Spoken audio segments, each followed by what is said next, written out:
Hello friends, in this video right now I'll show you how to set call display while using another apps. Okay, so friends, before we continue this video, do not forget to like the video and subscribe the channel.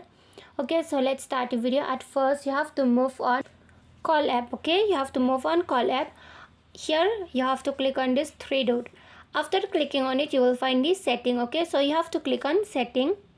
Then here you will find the call display while using this app. Okay, so you have to click on call display while using app. Okay, just click on it. After clicking on it, you will find full screen pop up, mini pop up. Okay, you can select any. Okay, after selecting, you can select this one also. It will be shown in this screen. Okay, or maybe it will be shown in this screen, or maybe in this. Okay, you just select from this circle icon and it will be set as your screen. Okay, call display while using apps. Okay, suppose I select this one and the my notification will enter from the upside. It will shown in the upside now also. Okay, because I select this one. If you select this one, it will be mini. It means small. Okay, you can select any, and this one is a full screen.